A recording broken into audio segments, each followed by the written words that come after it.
She was told no for this job that she's in right now 3 times at these 9-to-5 jobs because they went to school for them and they're miserable. I also had an eating disorder. In the OG studio filming a podcast, like I would have had never thought that that would happen. Hello, everyone. Welcome back to another episode. I'm your host, Jessica of A Stronger You podcast, and I have a guest, and her name is Jessica as well. How do you pronounce your last name? Margulies. Kind of like Hercules, but with the Mar. Ooh, you know? Yeah. I love when my guests express and just share who they are and what they do in this world. Yeah, that's I feel like this is such a loaded question because I'm still trying to figure out what I do in this world. Currently, a full-time fitness trainer at Rumble. Work for the corporate expo side as well, helping new studios open all over the country, which is how we met, which is kind of cool. And yeah, but that was not always the case. So, I mean, I'm fully open with how old I am, 37-year-old woman. Which when you told me that, I had no idea. No idea. I was like, oh, I thought you were in your early 30s. Like, I thought you were my age. I love hearing that, so thank you. But yeah, I mean, this space is interesting too because it's such a younger space. Mm-hmm. Especially as trainers, I feel like everyone steps into trainers at their first time, like 20-something years old. Yeah. And I stepped into Rumble, working at Rumble 2 years ago. A little over 2 years now, like post-pandemic, as soon as everything opened, I was hired right then. Mm-hmm. But I've been coming to Rumble forever. Fast forward years and years ago, went to school for teaching, got out of college, there were no jobs, so I took a special ed job working with kids with autism, and I knew nothing about autism at all. I fell in love with it. Loved helping people that learn in different ways. A lot of my students were nonverbal, aggressive because of the fact that they were nonverbal and the world does not understand them. Yeah. And I felt like this sense of I can relate to that. And I loved figuring out how I can adapt myself to this person in order to help them and make the goals, which is kind of, fast forward seeing why I ended up in the space that I'm in now, because that was always what I loved about that job. However, fast forward, I started a nonprofit in that time too, boxing therapy program for people with special needs. And I've always, I've been in this space, this exact studio. The day it opened, I took Danny Burrell's friends and family, and You took it the day it opened? The day before, it was her friends and family class. This place wasn't even done yet. And I was like, oh my God, how's this place opening tomorrow? Danny, I don't know how I connected with her, but she invited me to her friends and family. Shout out to Danny Burrell. So if anyone doesn't know, Rumble is a boxing-inspired studio. I discovered it in 2018 as a client when I was living in New Jersey. I had broken my foot and I was looking for a workout that wouldn't hurt my foot. And on a Friday night, I drove from Jersey to New York just to take the class. And my friends and family thought I was crazy. They're like, why are you driving an hour with traffic, blah, blah, blah. And I'm like, it's a fucking feeling. It's an experience. And, fast forward, now here I am sitting in the OG studio filming a podcast. I would have had never thought that that would happen. It's still to this day, it hits me so hard that this studio, I remember sitting on the bleachers that are out in front of us and looking in this room, and there'd be trainers Noah Neiman and all these stars Ash Wilkin, who works for Tonal now, and Rachel, who's now my manager, and Andy Stern, and I'd always look at them and be like, oh, they're so cool. And this place is so cool. And now, sometimes I tear up, thinking that I'm here because I've wanted this since 2017. And we're now in 2023. And I auditioned. I remember when Noah walked in and I was like, who's this girl? Which rightfully so.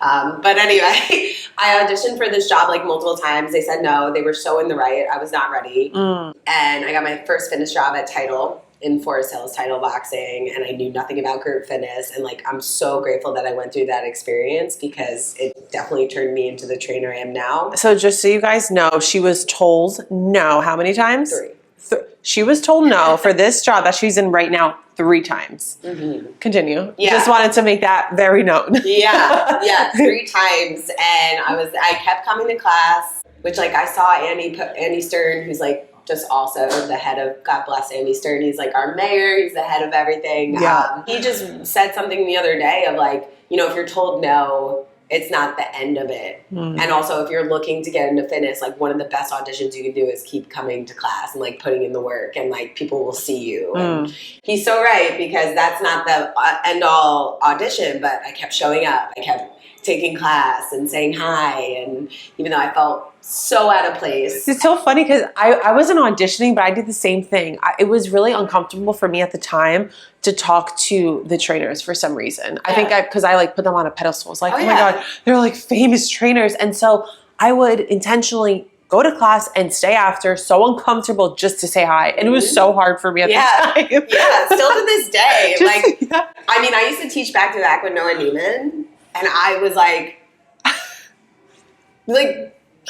excuse my language, like pooping a brick every time, because he would take my class afterwards. And this is when we had a running class training. And he would take my class right after. And I was like, oh my God, and Erica Hammond, oh my goodness, she's also a founding trainer. She took my class, and I couldn't speak. Because she was just like, I was like, I can't believe she's taking my class. I used to watch her as like, anyway, it's just so surreal. I'm living in it with you, because I took Erica's class, Ashley's class, Noah's. I never took Rachel's class, Andy's, but yeah, it was surreal. And then I remember, I will never forget this story. So fast forward, I kept teaching. I worked at Title Boxing. You know, got some fitness, group fitness experience, more boxing experience, and I cannot stress enough, like, I fell in love with boxing not only in class. I started training with Danny Burrell's husband. Who's a professional fighter. And then I trained with some other people as well. So that's how you met.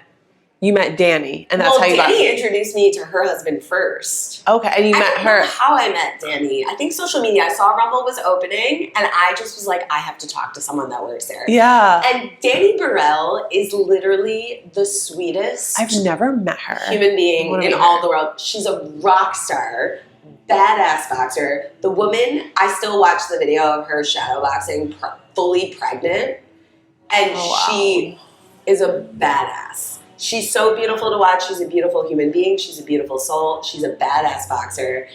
I cannot speak enough about Danny Burrell. So she was so welcoming to me. She's like, come on down to my friends and family class. Fast forward, then the pandemic happened. I was teaching kids with autism virtually, which was very challenging. Yes. And I don't know if Andy Stern, if you ever watch this, like, you can correct me on this. I don't know if I might have reached out. I'm not really sure how this went, but I was like, I knew like things were starting to open up, and Andy Stern's like, let's get you to audition again. Like, Andy's I was like, I'm ready. So fast forward, I audition, I get to the next step. Okay, all right, farther, we got into another step, get to the next step, I have a question before you move forward. Why did you keep coming back? I knew that this space was like always what I wanted. It was, but yet it's interesting, right? So like when Rumble happened, it was like the coolest spot with like all the people, and like you couldn't get in unless you were like part of the club. Right. And I just always wanted into this club. And like, I don't know what it was about this space, but I knew that I needed to get into this club. And it wasn't to prove anything to anyone. Right. I just like felt like I belonged here.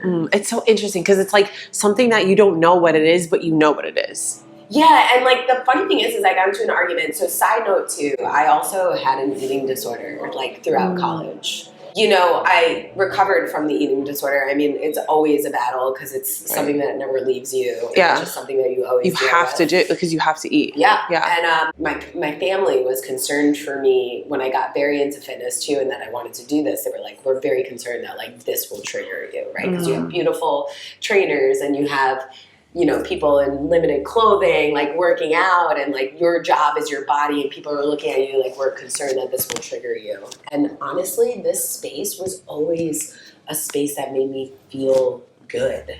Like, even though there was these like, at the time, like really athletic trainers and smaller bodies and like, you know, I don't know. This space never made me feel threatened. Like, it always made me feel strong and like badass and good. And I don't know if it was the lighting and the train. It was just like a mixture of everything. But like, I always felt good here. Yeah. And even when I got this job, like it just empowered me more. Mm. And it did the opposite, like the opposite of what my family was fearful of, and maybe I was sort of fearful of too. Right, because it gets passed down. Yeah. Yeah.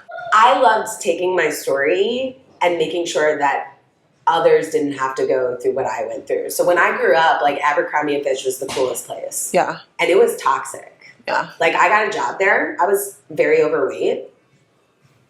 Like, I didn't even fit in the sizes that they had up to in the pants. And they kept me in the stock room. They wouldn't let me exit to the front, to the floor. Because I didn't fit the mold. They kept me in the stock room. I would have to walk in the back. That's what Abercrombie's about to come at me. But yeah. And then so when you I weren't had kidding an because eating disorder, you mentioned Abercrombie before. I was like, oh yeah, I didn't know this. Wow. Oh yeah. And when I had an eating disorder and I lost tons of weight and was a size 0, which is disgusting for me, they promoted me to be able to be on the floor. So this is the that is toxic that we are coming from. Wow. Yeah. Okay. Wow. So I wanted to make sure that if I was ever given an opportunity, like I wanted to help people never feel that way. Yeah. Wow. And know that like there's a space for you. Like no matter. Wow. So your soul knew that you needed to be here. You were told no 3 times. How was the experience when you were told yes? So you got to stage 2. I got to stage 2. I did an in-person audition. Still feeling like that little girl that was like wanted to say hi to the train. You know, Andy Stern was there and like, you know, and I'm just like still feeling like that girl that just wanted to be let into the room, right? And like was saying like probably silly things that probably made him feel really uncomfortable. I was like, oh man, Jess. I went through, I think it was 3 stages to get the final answer, whether we got it or not. I remember I was teaching virtually with a student, and I see Andy Stern calling me, and I was just like, "Oh my god, I got to answer this call." And so sorry, child, I pretended that my internet was frozen, and I closed out the session, and I answered the call, and Andy's like, I forgot what he said right away, but he's like, so, and there was like a pause, and I was like, oh my god, did I not get it again? And he was like, I just wanted to congratulate you, and I broke out in tears. Oh my god, gosh. Tears, hysterically crying. My heart felt like it could have bursted out of my body. Since 2017, 3 years later, and I was just like, it was undescribable. Like, just absolute joy. But then, fast forward to that, I call my parents with absolute joy, and I immediately get slapped in the face. Because now, my mom's like, well, what are you going to do? You're going to leave a full-time career that you went to school for, 90 grand in debt for, and you're going to throw away a pension, health insurance, to be a fitness trainer, Jess, at age 36 years old? And I was like, and then instantly my mind's like, I gotta make my family happy. And I was like, oh, maybe not. This is the first time in my life I have ever done something that my parents told me no to. Wow. Ever. In my life, 36 years old, I have done everything that my parents have told me to do. I have followed everything they want from me. Age 36, I said, no, I fucking want this job. Excuse my language. Because their reaction is fear. Right, of course. And I said, I have known since this place opened that this is where I belong. Yeah. And I'm going to do it. And how did they take it? Not okay. So mad at me.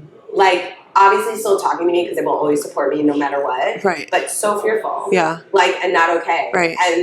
But I was like, you know what? I'm doing it. I just know I need to do this. I know I need to do this. I'm going to be happy for myself because I've wanted it forever. My parents ended up being okay with it. Once they see it. That I was okay. Yeah. Because something I've learned is people do as they see, not as they're told. So if we tell our parents, I'm going to be fine, I'm going to be able to make 6 figures, I'm going to be able to love what I do, they're not going to believe until they see it. See, the thing is what's interesting, and I agree with you, but what's also interesting is I think what changed for my parents is Yeah, making money, but I like grind. Let me tell you, if you have a thought of fitness in general, it is not sunshine and rainbows. It is a grind and a half. We're talking waking up at 3 a.m., not getting into bed until 10 p.m. sometimes, doing it again, working holidays, weekends. There is no vacation. I don't work. I don't get paid. Right. Yeah. That is a new experience for me because I had teacher, summers, holidays, still getting paid, still living my life. But it's like weighing the pros and cons. Like, do I want to be somewhere where I am not happy? Right. Or do I want to sacrifice a little bit, something like that, to be happy? We were following the steps, right? Yeah, go to school, go to college, get a full-time job, get the salary. There's no other way to do it. Right. I'm happy as hell. Am I tired? Hell yeah. Hell yeah. But I'm like, I would never change my decision for the world. They can see that like I am doing what I love, and that's what makes me me. And like my dad came to my class for the first time and he was like, I see it. When Andy Stern said no to me 3 times, like he was so right. Yeah. And not because of the business. Like I was not ready. Yeah. I was not ready for the job. Yeah. And like I had to go through, like I look at this, like my working with kids with special needs, like now I'm able to change how I like give information to people in order to get their best results. All different types of people. Yeah. And how I like explain stuff to different senses. Like makes me the trainer that I am because I went through all those things, right? Right. So it's like your past life, your old job wasn't a waste because it brought you to who you are now. And so like I know there's so many people in this world, like we've talked about, who are at these 9-to-5 jobs because they went to school for them and they're miserable and they want a way out, but they don't feel like there's a way out. And that's why like these stories, our stories, are so important. And like I told you before, I can relate to you so deeply. Like I worked in the hospital as my 9-to-5. Never thought I'd be able to be an entrepreneur, full-time, this or that. And it happened. And no one in my family did that. So they had no idea what the fuck I was doing. I didn't even know what I was doing. Yeah. I'm still figuring it out, you know? You know, my question to you is, if someone was watching this who wants to leave their 9-to-5, what would you tell them? Ooh, such a loaded question. I know. I have so many emotions, right? I think I like teary-eyed, like just thinking about it in. Listen, I'm not going to lie. It is the scariest leap you can ever take. Yeah. It's not easy. There's so many things to weigh, right? Yeah. There's so many things to think about. Am I going to be okay? Am I going to be able to pay for this? I think first step, being okay, finding the support system and stance that you need for the moment. However, where am I at mentally? So for me, like one of the things when I sat down to this and I was like, I have 2 options. I can do what I feel like I should be doing, what I've longed to do for so long, or I could do what I've been told and what's the right steps, the safety, the comfort. Yeah. And I said, let me just look down the road, right? Because my pension, I had to be 65 to see that pension. So 35 years old when I was looking at this choice, 30 more years. I was not going to make it 30 more years. And I looked at an older teacher who like literally hated their life. That person did what I was at a crossroads at. They went with the safe option. Yeah. Right? And they just grinded it out. They grinded it out until they got to the end. I was like, I can't be that. Wow. I'm not going to be that. So it's like God, the universe, whatever you believe in, like put it in front of you. Like you want this or this. Yeah. And like it will show you. And this quote that I love is, when you jump, the net will appear. 100%. So I took this jump, and still to this day, I have to keep reminding myself, you're fine every time you take the jump. Right? Yeah. It's so fucking scary, but something caught you.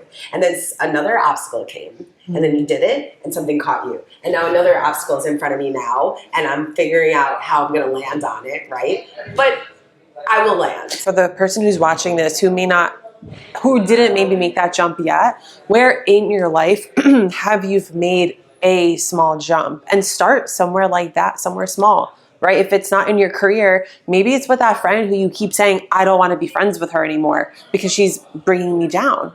And so like taking those steps and those jumps And that's how you can prove to yourself that you are resilient and you can continue to get back up. And when you jump, the net fucking appears. 100%. 100%. I was just talking to a client today in class who was like, I took a bet on myself. 60-something-year-old woman finally had the courage to rid someone out of her life that like was a relationship that she would just constantly like, because I need to be in a relationship, accepted something beneath her. Yeah. And, you know, she's been coming to class and she finally had the courage to say, no more. And she took that. That's such a win. The woman is still standing. Yeah. She's still killing Feeling it. better. She probably looks lighter too. She probably looks younger. 100%. And it's going to bring her to the next step. To whatever that is. Because there's always a plan. How old we are. Maybe 20-something, 30-something. It's more. If you haven't done it yet, let's do it. Yeah. There's nothing stopping me. If I'm 30-something years old, I think that was the other thing. I was like 30-something years old, I'm going to make a career change. Why the hell not? Yeah, why not? Sit here and suffer because I'm 35. I should have done it when I was 20-something. No way. It's like you stay at the job that gives you benefits that are actually paying your hospital bills because the job is making you fucking stressed as fuck. Amen, sister. Oh my gosh. Well, as this podcast episode is coming to an end, I want to ask you one more question. If you were to tell your younger self 2 things, what would you tell her? 2 things. It's a loaded question. It's so loaded. You're going to be okay no matter what happens. You're going to be okay no matter what happens, like by yourself. Don't need anyone. Don't need anything to get you through it. You're stronger than you are made to believe you are. Second thing, please, for the love of God, be happy. Whatever you do, whether it's putting someone in your life, taking your job, listening to advice, stop listening to what everything tells you should do and really, really listen to what like Jessica wants. Because if you follow that, maybe the road would have been a little bit easier, but I'm glad I found it at some point. Yeah. You know? Oh my gosh. Well, thank you so much for coming on as we're sitting on the floor. Yeah. And let me show you guys what this room is about. It's, what is this called? The PT room? Yeah. The PT OG PT room. The OG Rumble. I'm like, yeah. But thank you, Jess, for coming on the podcast. I just got done taking her class. And it was fucking amazing. The people watching this want to find you. What is your Instagram? So it's Jessica _Margulies, Hercules. But Mark, I will put all of the information in the show notes or in the YouTube comments below. But thank you guys so much for watching, and we will see you in my next episode. Bye. Bye.